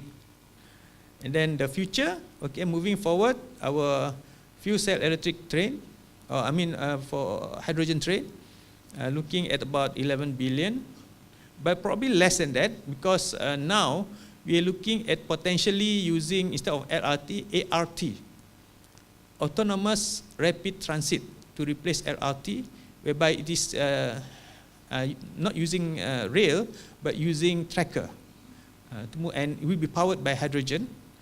And then going forward, there will be a potential of hydrogen production plant, of 100 megawatt plant in Kuching, or Bintulu for that matter.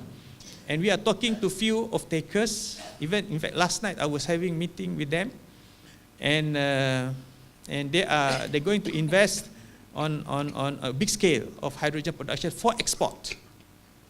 So there are takers in Korea and in Japan. So this is how Sarawak is moving forward, and moving towards contribution towards renewable energy and sustainable green energy. So with that, I think I'm open to question afterward, and I would like to let others have to share some more thoughts, and then later on, as what Prof says that we round together to answer the question, should there be. Okay, thank you very much.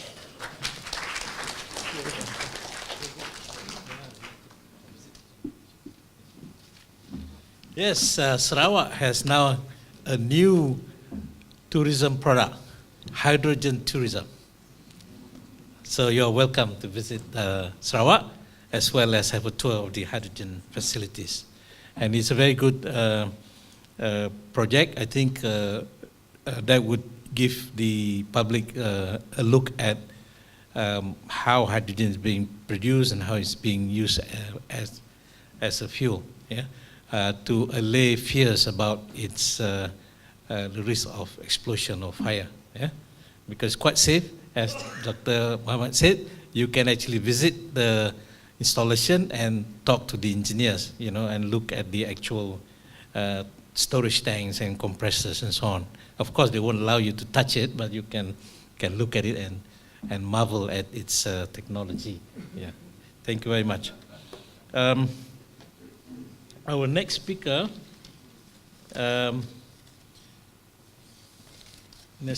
is Mr. Diganta Sharma.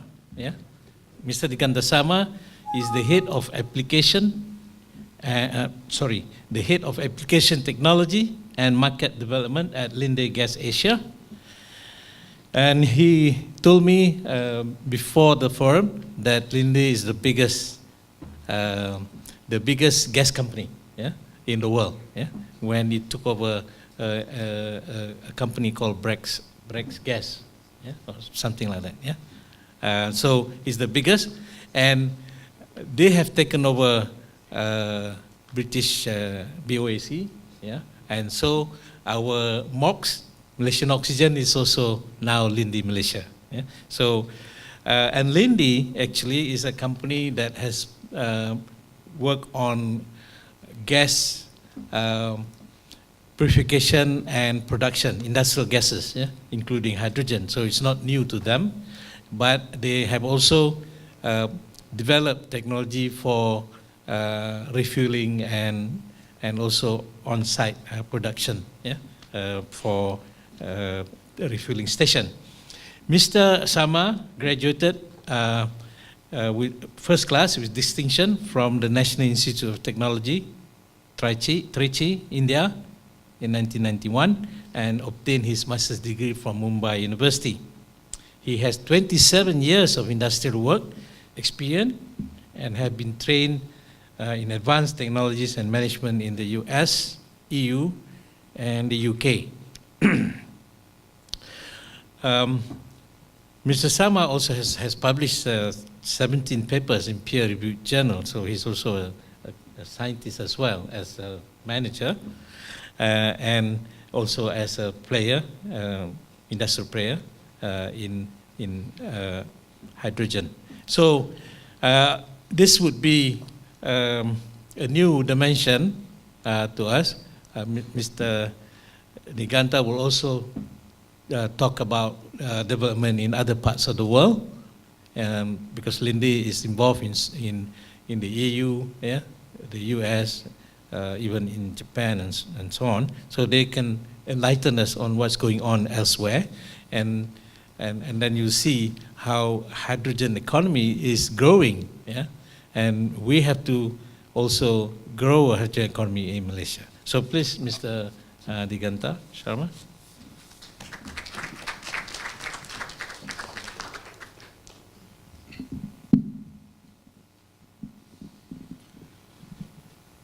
Thank you very much. Assalamu alaikum and good morning to everybody. First, thank you for acknowledging Linde's expertise and inviting us to be part of this forum. Highly appreciative to the Academy of Sciences for this opportunity today to talk in front of you. As we heard a lot of things about hydrogen, so I'm not going to repeat. I think this forum is very well aware what hydrogen can do, what the potential is, and what are the challenges the economy faces.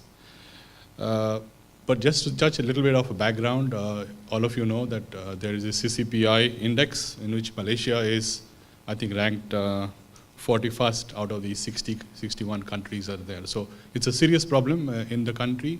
You need to address it, and I'm so glad to see that you are thinking about hydrogen to kind of sort out and come out on top of this issue. So just to give you a quick background on Linde, I think we have heard a lot about Linde from the other speakers here and Dato. But Linde is now operating in 105 countries worldwide, so more than Petronas. Yeah, and we have combined workforce of 90,000 people working all over the country, and we are now #1 industrial gas company in the world. And in the quick background is that Linde was established way back in 1888 by Dr. Carl von Linde, who invented the air separation by refrigeration principle and started the oxygen and nitrogen and argon generation process. We have come a long way since then. And in the area of industrial gases, including hydrogen, we have over 2,000 plants operating as we speak. In fact, one of the most passionate beliefs of Linde is that we also need to reduce our own carbon emission. So the stated goal for Linde is to reduce our carbon emission by 9 million tons by 2020. And we have done already about 4.5 million tons from our production plants, which includes air separation plants and hydrogen plants worldwide by investing in technology, carbon capture, and so on. So we are almost more than halfway through there, and we are very passionate about this topic. As you see here, our mission, our vision is making our world more productive. So when you talk about challenges in hydrogen and the TNB topics, they talked about issues around cost and infrastructure. And obviously, low carbon hydrogen production is going to be a big challenge for real adoption in the economy. So what I'm going to tell you now in the next few, I think 5 minutes left, is to, sorry.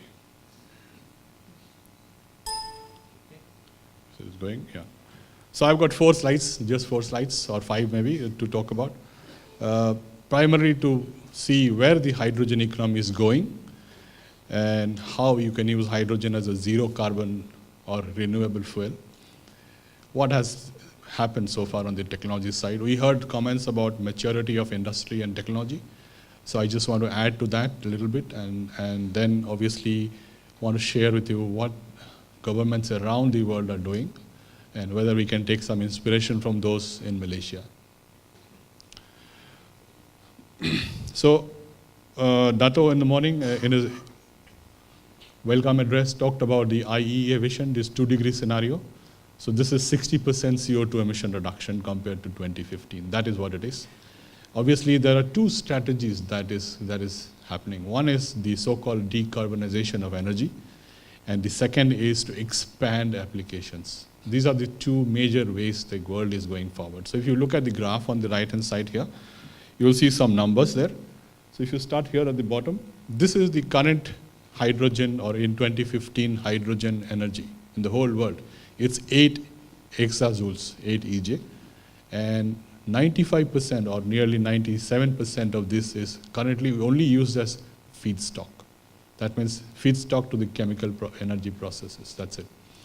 So the vision of the Hydrogen Council is that this number, 8 exajoules, within a very short span of 30 years becomes something like 78 exajoules here, as you can see.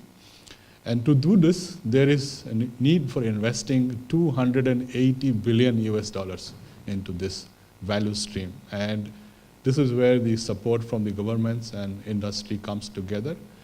And this is the vision that 18% of the energy of the entire world is going to be through hydrogen.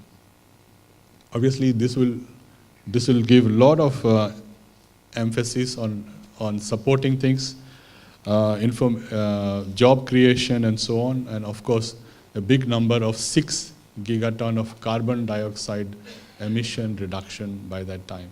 So if you look at where this hydrogen is going to be used, you have some numbers here. You can see feedstock is going to be still one of the biggest, but you have new things here.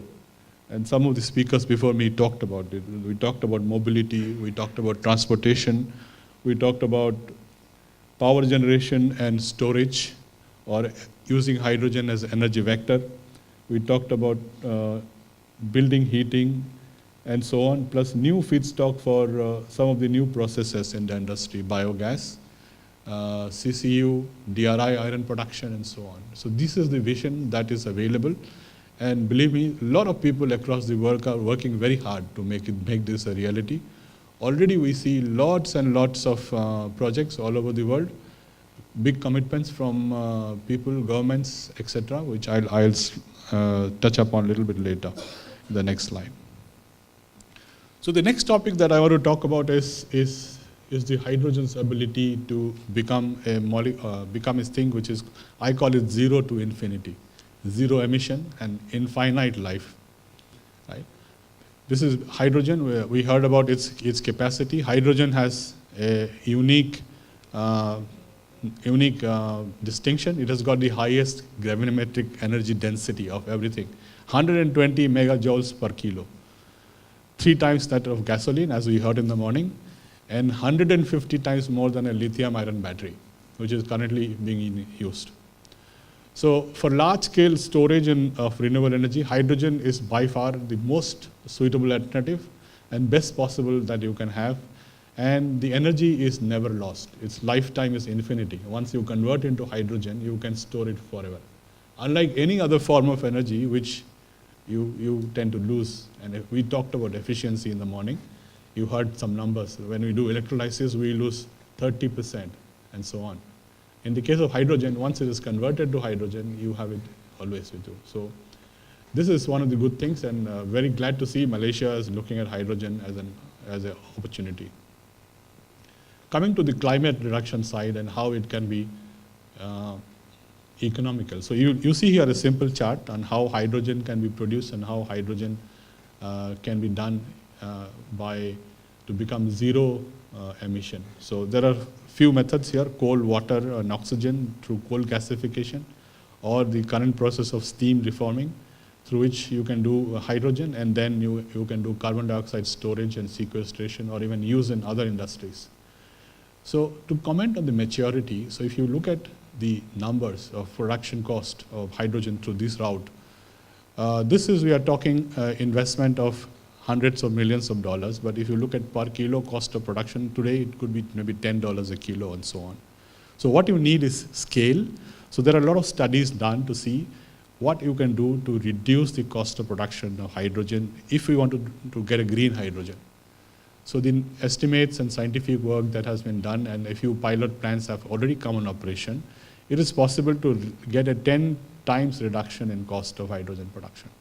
So you can get a very cheap hydrogen which is compatible to your unsubsidized power cost, or in some countries even subsidized power cost, and that gives you the flexibility to really move to hydrogen. Because it has to be affordable, people should be able to use it easily. We know about safety, so safety is not a problem. The real the problem has been the cost of production of hydrogen. So that is now slowly getting solved. The other is the infrastructure. This is, nothing can be done. You really need the infrastructure. You need to have things in place to do this. So what really you need is all these three that you see in my slide. You need production and supply, you need technology, and you need, of course, use of hydrogen.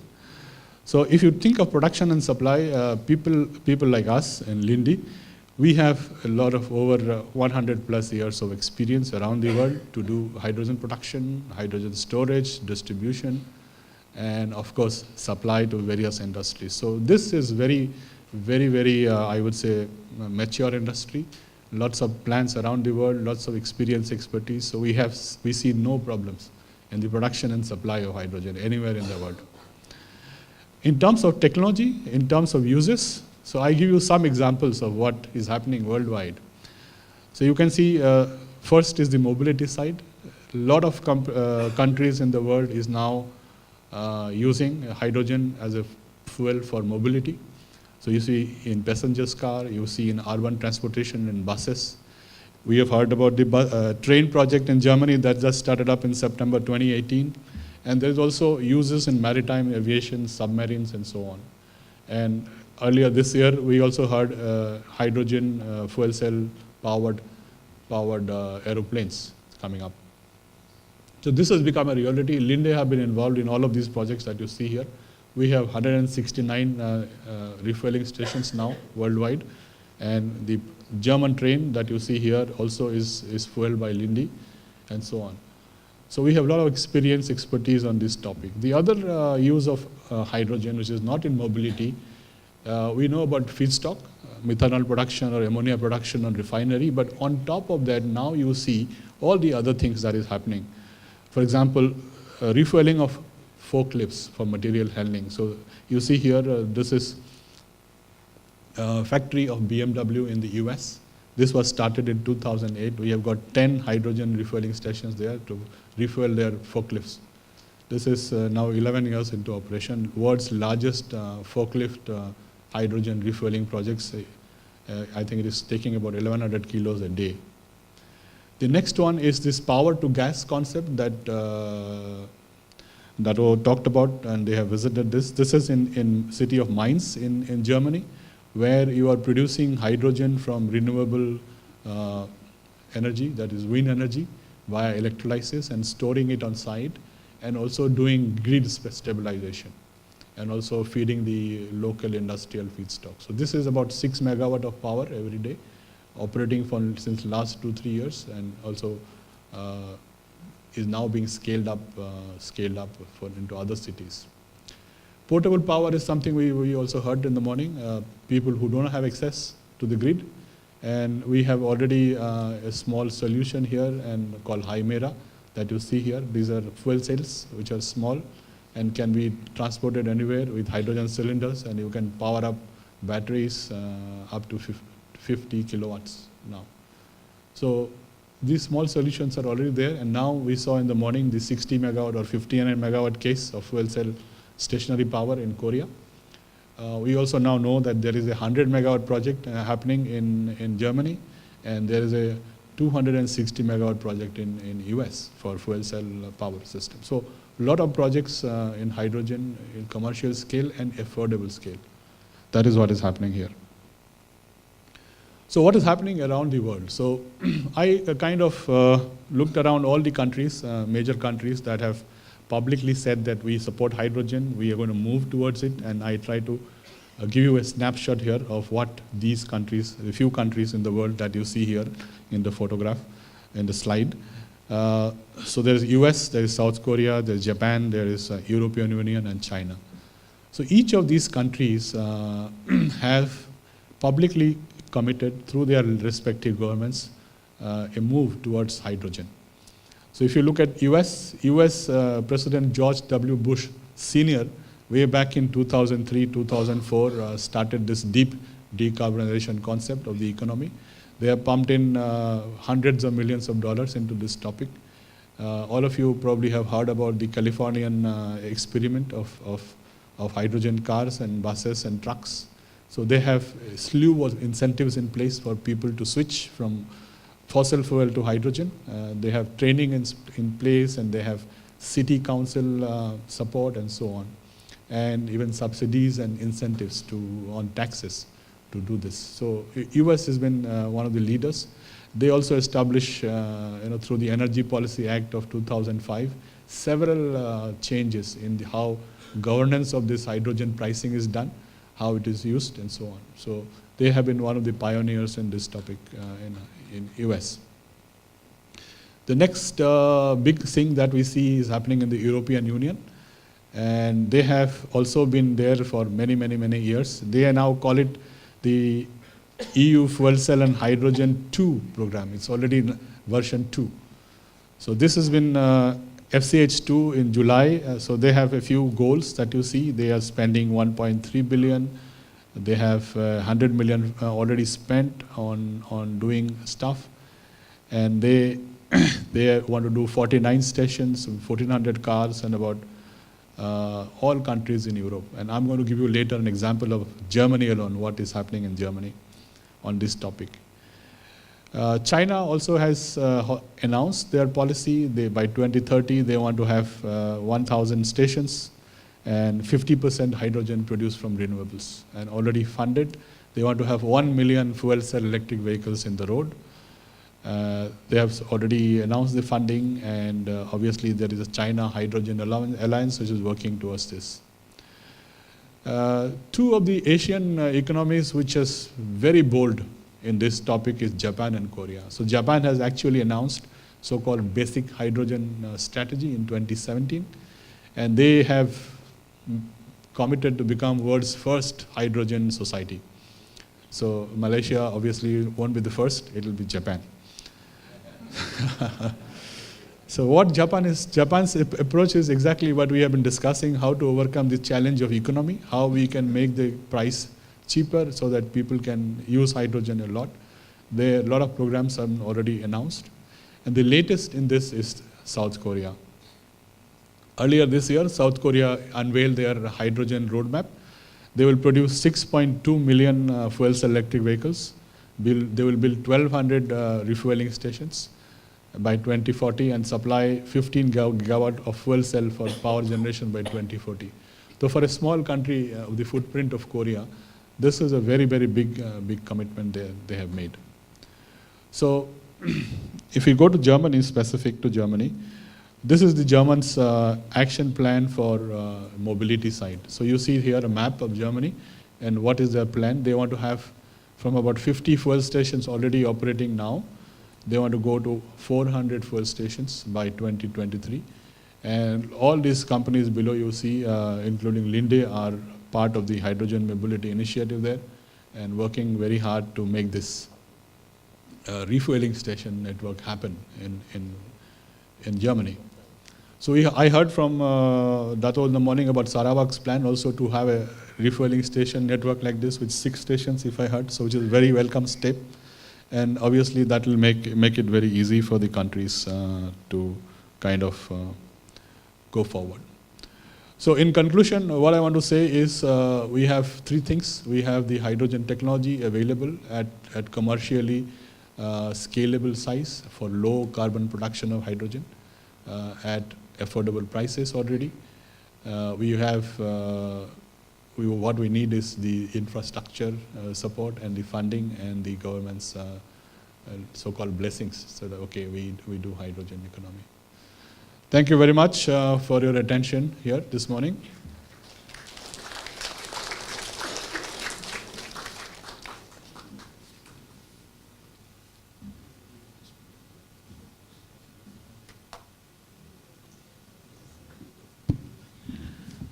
Thank you very much, Mr. Singata Sharma, for enlightening us on what is happening in the rest of the world